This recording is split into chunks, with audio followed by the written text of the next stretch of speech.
the updates made to the Disability Pass that people like me get when we go to the Disney parks, at least within the States.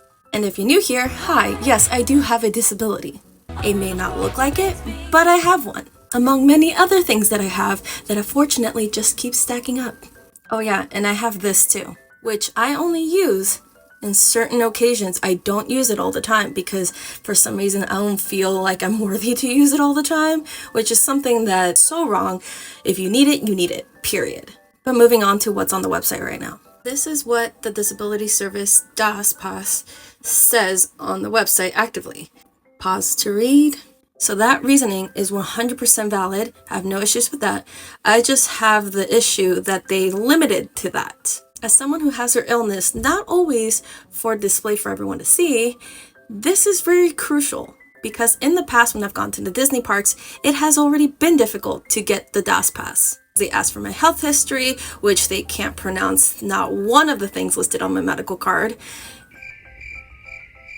which gets me thinking that they're not educated enough to know about medical conditions that are not obvious to the average Joe. Which is concerning that the average cast member doesn't know about conditions that may not appear as visible as others. Like I mentioned, I have this. This doesn't mean that I'm on a wheelchair or need a special device. It means that sometimes I need to park closer to a place, especially when I go see my specialist, rather than walking miles and miles and miles on end to where I had to park to get to my appointment. Oh yeah, and not only did I have to walk far, I also have to walk what felt like a mountain each time because it was all in San Francisco.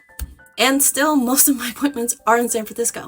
As a result of the pandemic, I can do some appointments remotely, but I still have to be physically seen from time to time. And those incline walks, my specific illness causes inflammation in the joints, muscles, skin, so everything that you kind of need to walk. Not only that, I get exhausted, fatigued very easily, I get bruised easily, so many other things. My wonderful medical condition is called dermatomyositis. It is often compared to lupus. It is really close to lupus, but it's more like if lupus and rheumatoid arthritis had a very, very bad baby. And that's basically what I have. But to the average person just scrolling and watching my videos, you wouldn't have known that I have all of that going on. I'm hoping that now, since it's going to be online based, which I've never done, I've heard it's also been quite of a nightmare for parents to do because the child has to be present. But since it's just for me, I will be the one waiting in the queue for what I've heard about 2 hours, possibly more. Many times they say, oh, we can offer you a wheelchair, we can offer you some tools to walk around. That is not the case. I can walk around, I just cannot stand for long periods of time. Also, if you're on steroids like I am, I'm on the lovely prednisone. The sun is our worst enemy. The sun might take me out for the rest of the day, might give me the worst migraine of my life, or who knows, another thing that hasn't happened yet. That's with wearing a hat, sunscreen, everything to be protected. That will still happen to me. What's even worse is that I have already seen people here on TikTok who have a similar illness like mine or have the exact same illness or just literally any other illness that isn't, very obvious that day or to get turned away for this pass. Just because I'm calling it an invisible illness doesn't mean it's invisible all the time. There are days where it is very visible. One major change that I would like to see is that if someone has a permanent condition, that they don't have to renew this all the time. As someone who had a liver transplant, and I can't hit undo on that, and suffers from dermatomyositis, that ain't going away. It can maybe go into remission someday, but that is not the case right now. I've been taking medication my entire life and will have to for the rest of my life.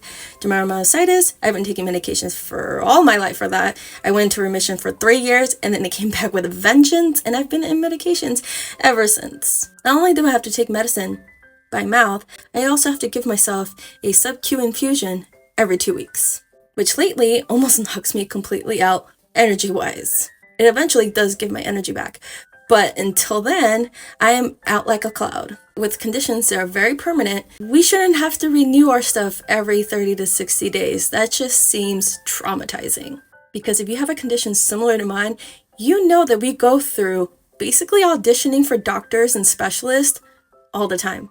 Heck, I've even been rejected by doctors because I'm too much for them, that I've lost count how many I'm at this point. And if you think that didn't take a toll mentally, I'm in therapy. It does. So don't make us go through this stuff every 60 days just because I don't know the reasoning behind it for at least more permanent cases. I get it if someone broke their foot and they need it temporarily. Who knows? The time is different versus more permanent situations. And I just think re-traumatizing people to advocate and audition for this pass is just not fun or fair. Another thing I would add, if you already have one of these are extremely hard to get. They don't just give them to anybody. You should just be given that DAS pass automatically, making sure that the person registered under this pass is the one who needs it, without taking away the additional parties that are allowed to go with them because, they may need that help. I think I saw somewhere that it changed to immediate family only, which I don't always go to Disneyland with immediate family. What about people and their caretakers? Are they included, even if they're not official caretakers? Like, they're not getting paid for it, but they're just doing it from their heart. Because for me, when I go to the parks with not my family, I go with people who know about my situation and can do something if something goes wrong. Everything can be so unpredictable when you have a chronic illness, and it would be nice if, we got these passes for longer terms, that it wasn't as visible. Maybe it's like a little star or a smiley face, a sticker that's in our physical pass or online, some way that, it shows cast members that we already went through the process and everything is okay. Maybe a sticker or logo that indicates a more permanent disability that is, subtle and Disney-fied, and then another logo that shows a more temporary disability. You have the opportunity to make it fun for us and not traumatizing. I would like to know who's conducting these interviews. Heck, if you need people, hire me. I will be glad to be the person who helps you out with this. I've been told that I know so much medical terminology by being physically in so many hospitals that I should be a nurse. By nurses, actually. And EMTs have told me to go pursue that career, but because my health is so not predictable, I wouldn't like to have that unpredictability passed on to some other person's life. I just don't like that. So if I can work from home and do these interviews and help those who are in desperate need to get this pass, but not your common average person would know, that would be a dream. Also, I did study to be a pharmacy tech, so I do know all of that as well. I have an insane amount of medical background, so I feel more than qualified to do this job and to be happy and dandy while doing it and being nice and gentle to anyone who's requesting this pass.